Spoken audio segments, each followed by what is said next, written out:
classic Rafaela on Baloyski, but XP lane Delarski. XP lane Kufra. What's going on here? The last time I saw this, if I'm not mistaken, it was Blacklist. Edward? Yes, and I had the same reaction to you. The same exact when they were reaction. in the break of elimination, they bring up like Kufra and a tank and Rafaela all together without any magic burst nukes.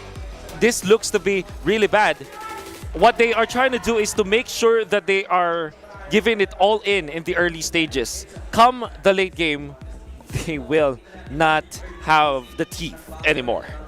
And honestly, like when we saw this on our first time seeing this in the regular season, the weakness was quite evident. You just shut down the Eve.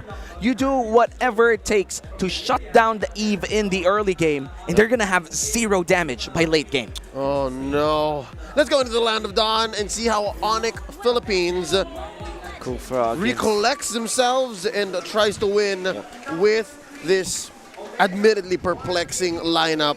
Backs against the wall, match point for Smart Omega. Baloyski checking in, giving Ryzen a hard time in the early game. Baloyski just doing the things that he loves doing most, trying to annoy people ever since the first minute of the game. Ryzen, however, maybe securing this. If Baloyski steals this away, it'd be insane.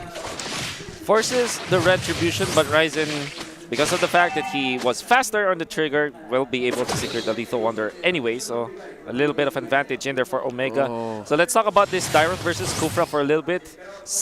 Most teams actually argue that Kufra is an answer in the laning stage against Dyrot.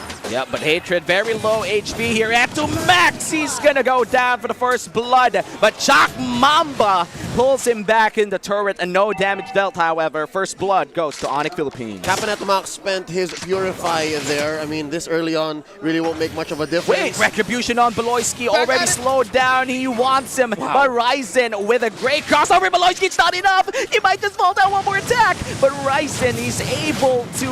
Wait a minute, can he actually escape Hatred? He gets it. That's 2 kills for the side of ONIC Philippines.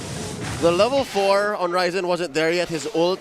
And as well, I don't think his Retribution has been upgraded quite yet. I lost count of his stacks. But yeah, he was short on firepower. Could have been the kill on Baloyski. Yep, and I was like switching over to either Ryzen rather getting that reset or not, but he was very short. Yep.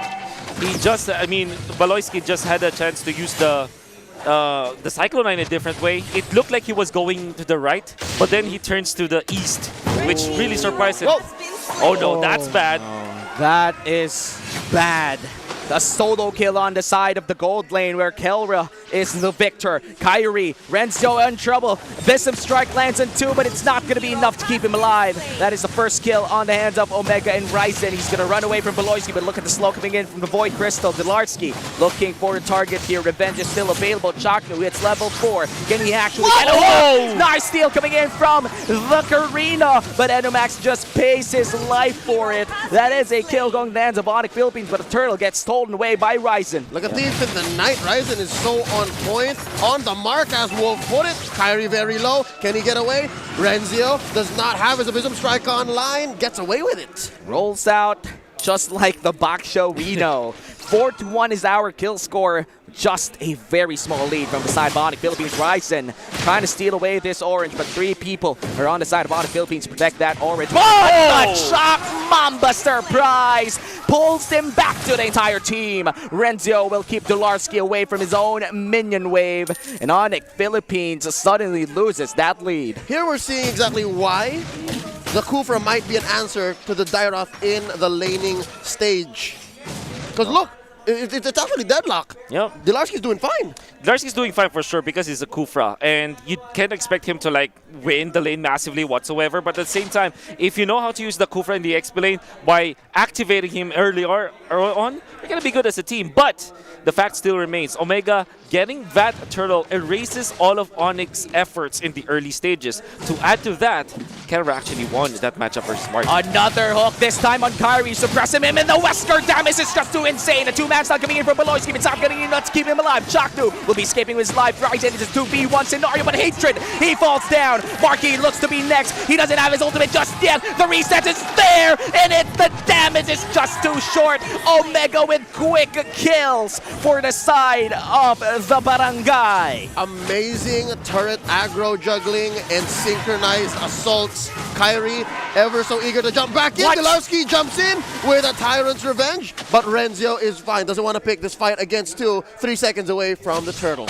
Massive series of plays around this one, but Omega holds a 1.5k gold lead, and also ONIC, on the other hand, will be taking control over that turtle area. Let's watch this replay brought to you by Samsung Galaxy A series. Very great snag coming out from Chaknu. Belayski had the idea to utilize his flicker and his Holy Baptism, but that was also the same time where Kelra actually let go of his shotgun shots, and Marky unfortunately overly stayed here. He didn't have any ways to escape it. Anyways, he thought that he would be able to take out Ryzen, but with the rest of the gang in there, there's a big punish coming out from ONIC Philippines. And so far, cross map, they are making the most of it. Now you're starting to feel where the 2K gold lead is from Marky. 1.5 HP. The jump in by Kyrie. It's a 3v1 scenario. Kelra might be going in, going down. Kelra is still up, and he's gonna survive as Etumax arrives. The Barangay Tanod wants blood. Black Shoes is available. He uses it for the reset, and here comes Ryzen. It's a 2v3, but Beloyski, he's gonna fall down to the Dark Orbs, and Chaknu, he says, we want more. I'm gonna hook one of ya, and it's not gonna be Kyrie, because he's gonna dodge that hook. The Filipino Savage never walks alone, saving himself and calling in reinforcements. Who'd have thunk? They would have turned it around. It's Captain Beloyski who falls. And it was a close call too for Captain Etumax. But right now in the mid-game, post-laning stage, it looks like Omega found their stride slowly, making it over 2.5k, maybe 3k in just a minute, 30 seconds away from the turtle. Oh no, Beloyski gets hooked once again, and the shotgun was ready. Etumax uses his Black Shoes to escape that engage coming in from Delarski. Ryzen goes in to the face of Kyrie. Poisson's popped here, and look at Renzo on the backside. Spectre step to the Abysm Strike, deletes the Eve, and Kelra, he's finding blood, but they're gonna find turret first. ONIC Philippines, they lose Hatred. Heads are rolling, turrets are falling, and now they're going to slowly go for the choke, taking away Kyrie's farm. Wolf, how does ONIC answer this? I don't know. You have 4.2k gold lead already for Omega. They already have lost everything. We are saying that ONIC Philippines is all in the early stages, but they lost everything. And all of the systematic play from ONIC Philippines have gone down the drain because they are so anxious trying to get killed. Oh no! Kelra, he finds one, and Delarski is trying to survive in the front lines, and Renzo lands his Abysm Strike on 3, but look at the Savage with a double kill. Mahal from the Magpa, and Beloyski, he's gonna try to stay alive, but they are playing with the food. A triple kill for the Filipino Savage. He wants another Savage, but can he get it? Chaknu will not be landing his Iron Hook, and there is no comeback from the side of ONIC Philippines, but it is a 2-for-2. Cold-blooded, calculated, and just on point. Who am I talking about? Chaknu or Kelra or Ryzen? All of these words describe these players from Omega right now. Shotgun to the face of a Baksha. Marky was able to get out of there. In fact, they managed to stop Renzo and Etumax, but there's just so much firepower coming out from the members of Omega. Everybody's rich. You see Chaknu flexing his hooks onto ONIC Philippines. Beloyski they took their time. They're playing with their foot like you said, but you know already what's gonna happen. And Etumax just with that swaggy usage of the Black Shoes to dodge the jump coming out from Delarski. And it's not even a matter of playing with your food. Kudos to Beloyski, credit where credit is due. He was actually buying time for there to be less damage for the rest of his team. But as you know, Omega, they know when they can get more. They know where there is more to get, and you're talking about smell and blood, man. They did more than just Beloyski's. They tried to get more. Eventually, could have been permanent damage. Could have been that turret if Omega had their way. 8-1 on the Filipino Savage. That is just insane. Well, this is already, I would say, insurmountable for ONIC Philippines. I say that even after just, what, 8 minutes? This is a 6k gold lead. And you see Kelra already with 3 items compared to Marky. You don't stand a chance. You see Kelra with a shotgun to the face of the Baksha was already enough to burst down a supposedly tanky hero. So what I'm trying to say is that ONIC Philippines can no longer catch up against Omega. It's gonna take them a miracle play for them to turn this game around. Omega surely in the driver's seat. And that concealed play didn't work out for Omega, but still, a 7,000 gold lead. The purple buff will be secured here by ONIC Philippines, which means they do get a little bit of a breathing room in this 9-minute game. As for ONIC, yeah, maybe we should start counting their blessings as they do, right? They themselves are doing that. They haven't been penetrated. They're still 2 tier 2s, if I'm not mistaken, bottom and mid. And at least this is just a level 1 Lord. So for them to not play out of their comfort, or at least to not force anything, is step 1 to recovery. Yeah, definitely. And Renzo did survive that attempt coming in from ONIC Philippines. However, the lanes controlled by Omega is near the Lord area, which means this could be an uncontested Lord. Yep. And it's not like they can really actually fight this, right? No. Because even if let's just say Kyrie manages to pull up Horizon and steal that Lord, right? They still will suffer from the brunt of the damage from Omega. And look at the Omega, they're not actually committing into the Lord. Nope. They're confident that the steal from ONIC will cost so much. They'll have to pay in blood. And at that point, I'm going to answer it preemptively. It's not worth it. If you lose at least 2 or 3 dudes to get this level 1 Lord for ONIC PH, it's not worth it. Yep. Because Omega already have amassed a gold lead that will be enough to steamroll. No, Delarski gets suppressed, but Ryzen, he can't cross that map. It's a little bit too thick, but it doesn't matter because Kelra secures it anyway. That's 1 man down for the side of ONIC Philippines, and this could be a level 1 Lord for Omega. Oh, you can see that Omega is not holding on to the Lord. And after that roll, they know for sure that they have the advantage. Such a disciplined and calculated play from Omega. They looked really prepared for this, and at the same time, they are doing everything correctly in this game.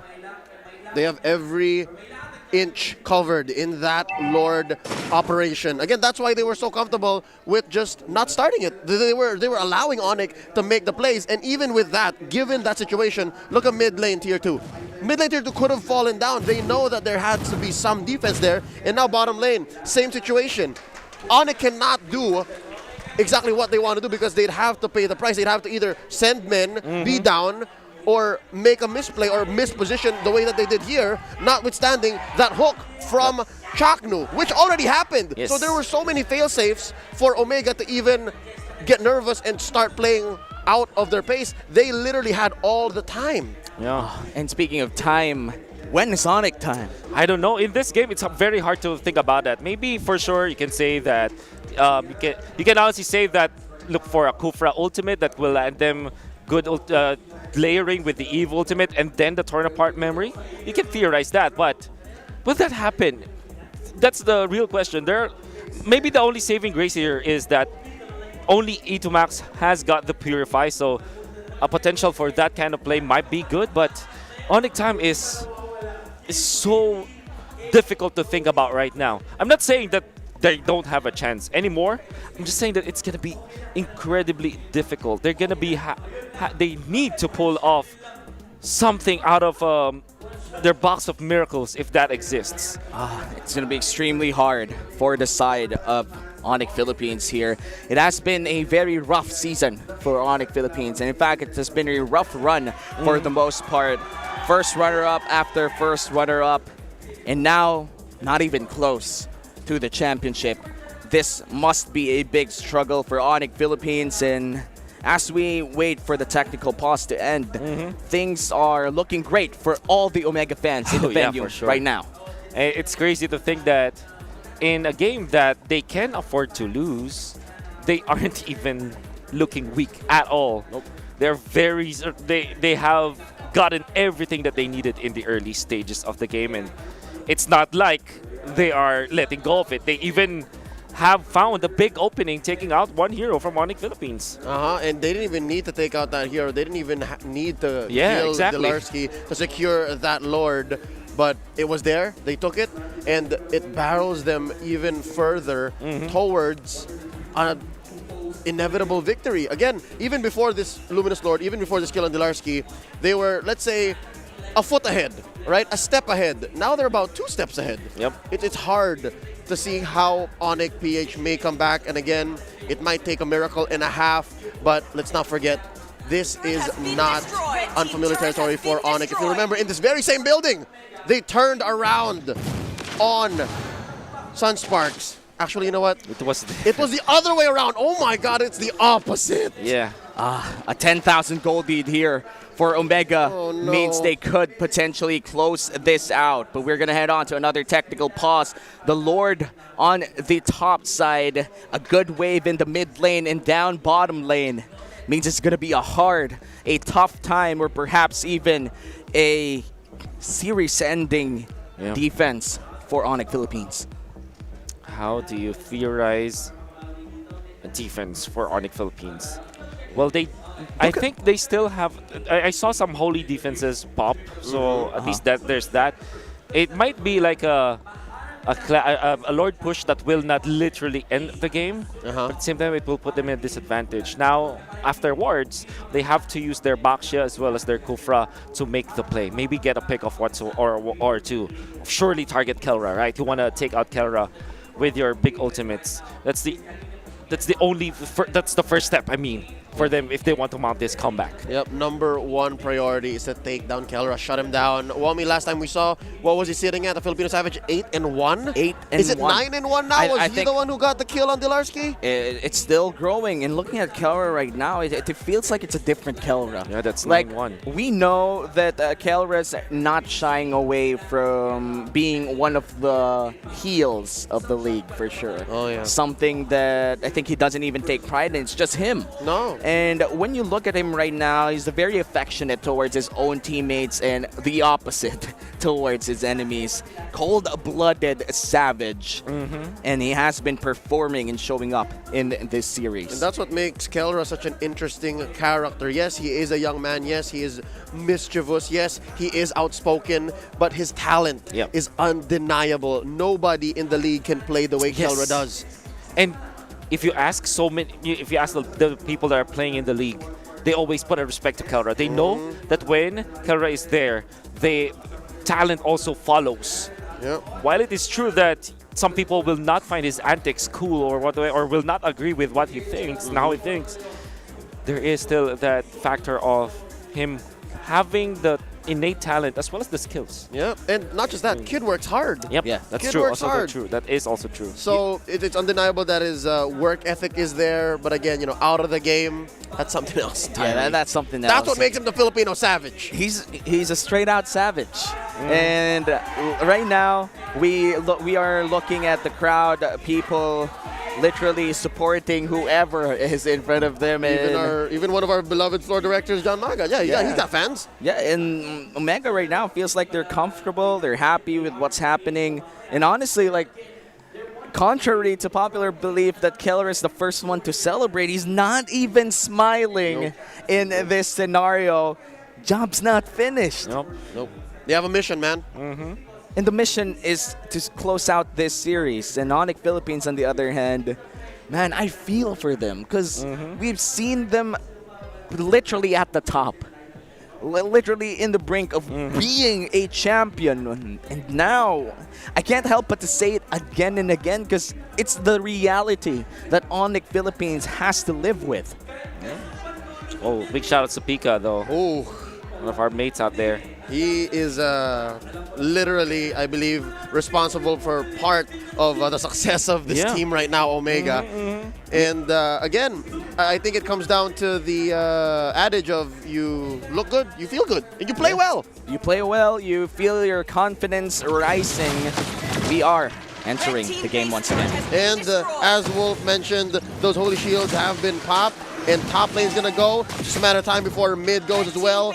Bottom gonna be next on the docket for Smart Omega, and they are just going at this step by step. Victory and the sweep are mere moments away unless ONIC PH pick up the speed. 11K gold lead against a team that scales better. What is your answer for ONIC Philippines? Again, a pickoff will mean a lot but Chaknu's already on the case. But he'll Oh play, my God. and he gets Marky once again. It's a 4v5. The fiesta continues for the barangay, and once again, they scream, tapusin! Baloyski is finished, and Dilarski looks to be next. The Filipino Savage with a double kill, and look at Atrid defending for their lives. ONIC Philippines is eliminated by Omega with a sweep. The Kings of C are a step closer to defending their MSC title. A 3-0 sweep by Smart Omega. And that is another snag from Chaknu, getting one of maybe the second most important hero to take. Not having a marksman on that defense will mean the world. And this time, Kelra is looking for a hug. I'm pretty sure that he's looking for his mentor, This Marky. is a heartfelt moment for the Filipino Savage. You see here how he was reaching out for his mentor, his former teammate in Marky. Man, you know it when it's a teammate. Kelra is always affectionate towards a teammate, and he views Marky as a teammate, his former mentor. And man, it must be hard. Not for just ONIC a Philippines right teammate, now. not just a teammate, a good friend, a compatriot. And ladies and gentlemen, behold the winners of this series, Smart Omega. Look at the smiles on their faces. I cannot figure out what's going on in Kelra's mind.